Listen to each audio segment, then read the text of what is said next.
Welcome everyone to Computer Science Study Guide. If you like the content of this video or found it useful, please hit the like button and leave a comment. And if you haven't subscribed to the channel, please subscribe, as we have a variety of information that we like to share with you so you can see when new information is posted. So today we're going to cover Module 13 of our Computer Science Study Guide, and Module 13 covers maintaining Windows. Alright, so as we go, let's get started with the first question. Number 1, a technician requires a file system on an internal 1.5 terabyte Windows 10 boot drive that supports file encryption, disk quotas, and security features such as file and folder permissions. Which of the following will support this requirement? Alright, so if we go to the first answer, which is NTFS, that is the popular file system that Windows support. So that is the correct answer.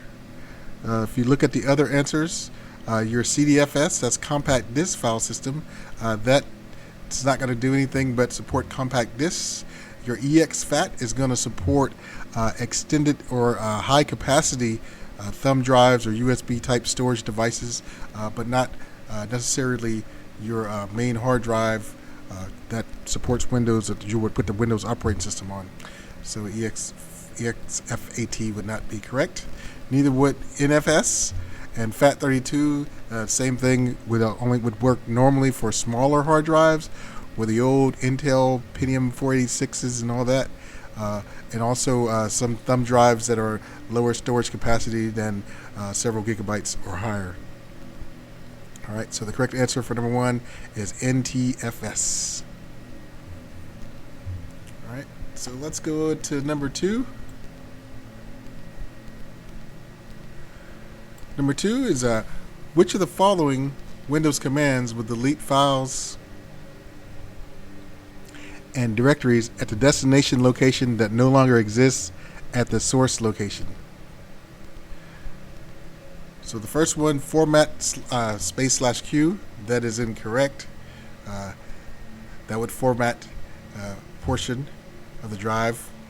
The robocopy /purge is the correct answer.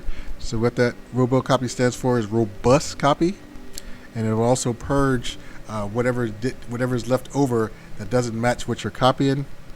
So this is the correct answer, robocopy.purge. All right.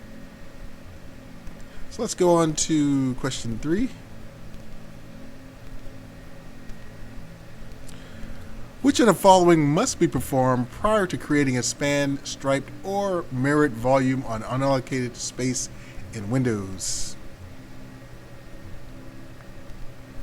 First answer is assign drive letters to each of the separate disks.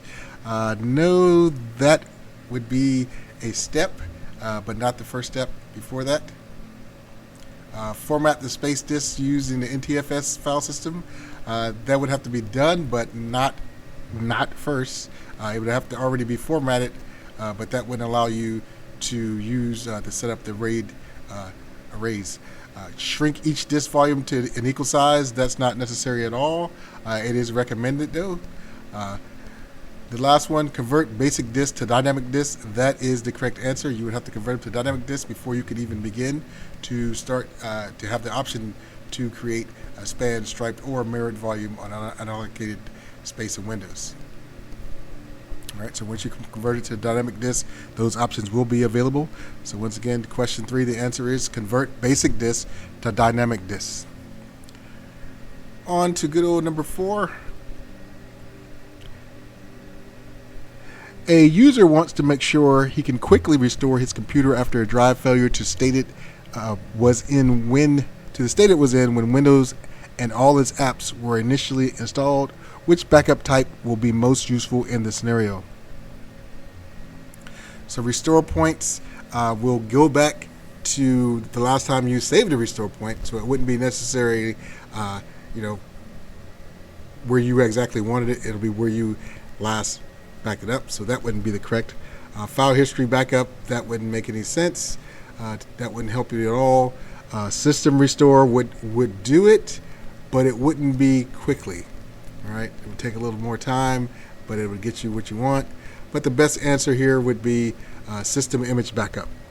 All right, so that would be everything will be exactly as it was. They call it a system image. It's like taking a picture.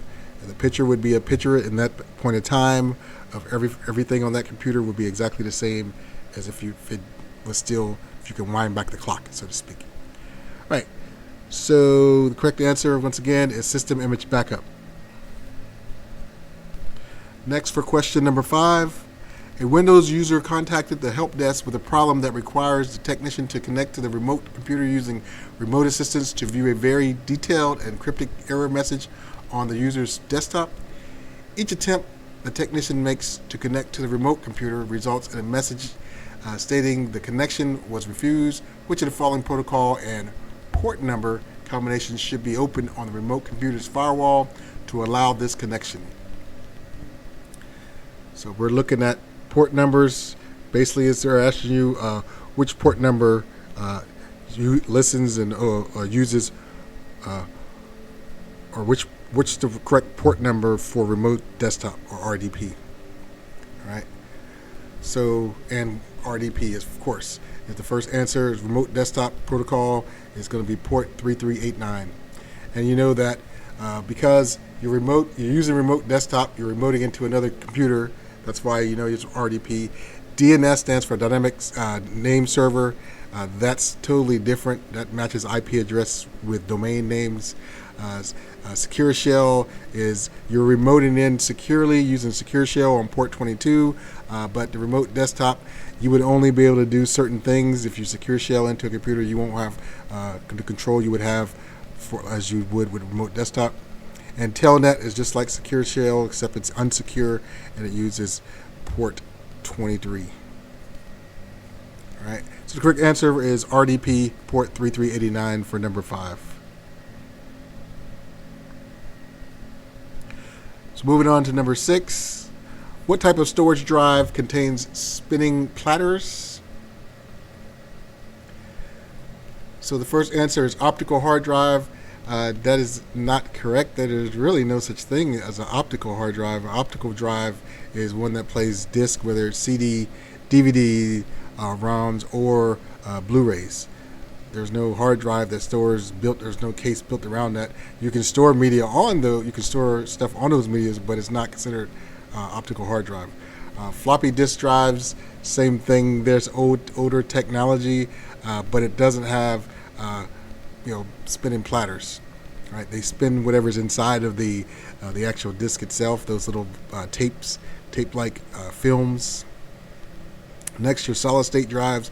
Your solid-state drives are built like pen drives or thumb drives. They're like a circuit. There's no moving parts in there, so that is incorrect. So the correct answer would be a magnetic hard disk drive.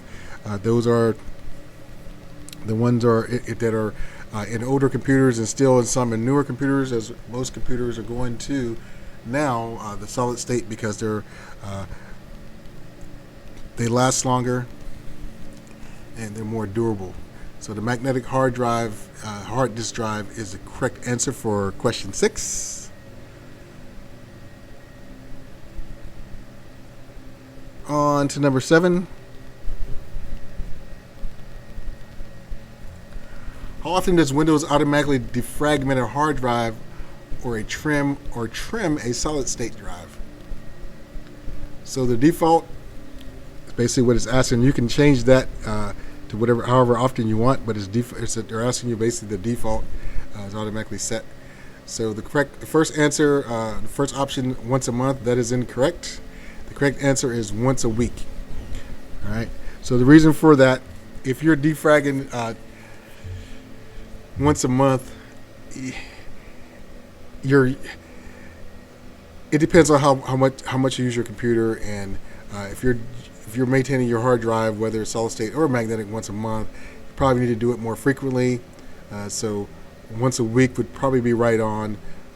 So it's not too frequent, but not too infrequent. If you do it every day, it's gonna waste a lot of time, and it's not gonna have that much work to do, and it's kind of overkill.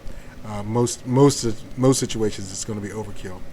Once a year would be pretty much you'd miss out because your computer would probably be bogged down and slow and having performance issues because of the drive.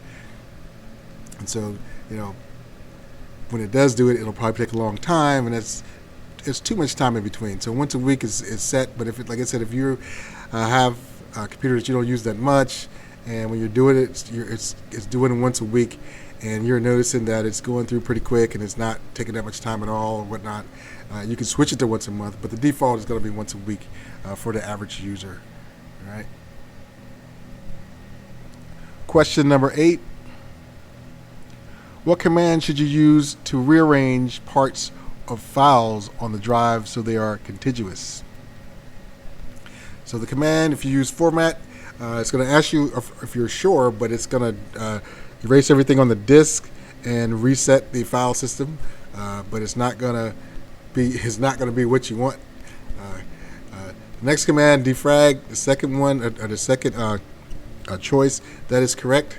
The defrag command will do the defragment for you, and what it will do is move files around in contiguous order, because sometimes as time goes on, the magnetic drive stores information or stores files, they store them in blocks, and sometimes they're not in order of the space that is available, because the space between the blocks that are left over may not be large enough to hold that block's information. So it's going to put it somewhere it is, so that over time it'll be all spread out, and it'll take a little bit longer, a few more nanoseconds to access if they're spread out like that. So when you defrag them, it'll put those blocks together so they're read sequentially, and it'll make it more performance, and also kill that little small dead space in between the blocks, kind of push them together, and then that way you have more space available as well. Right? And then delete partial files that weren't caught or deleted. So the correct answer for question 8, the correct command is defrag. All right. So now moving to number 9. Number 9, in order to ensure drive health, what command should you use to search for a repair file system error? So I'm searching for error. The first possible answer, analyze, that's not going to do it. To my knowledge, that's not a Windows command. The check this, or CHKDSK, is the correct answer. So what it would do is check for errors, and if there's an error, it'll let you know. There's a parameter that you can use with check this that'll also check, and if it is repairable, it will repair it for you. But just to check this command, we'll just check it and notify you of the error. Defrag, we already talked about defrag, and we talked about optimization earlier, but those two will be incorrect for checking for errors. All right. So the correct answer for number 9, once again, is CHKDSK, which stands for check disk. And finally, question 10. What command creates a subdirectory under a directory? So first option is make dir. That is incorrect. The second one, md, that's the correct command that will create a subdirectory under a directory. So you just go to that directory and you put in, or you navigate to that directory in the command line, and then you put md, and then that whatever you name that directory or that folder will be placed wherever you are in the command line. All right. RD will not work, and CD will just change directory. Now you might use that command to go one up or to get to the directory you want to, but it's not the correct answer. So once again, the correct answer for question 10 is MD for make directory. And that is it for module 13, module 13, maintaining Windows. Once again, if you did find this video useful, please click like and leave a comment. And if you haven't subscribed, please do so. All right, and thanks again for joining. I'll see you in the next video. Have a wonderful day.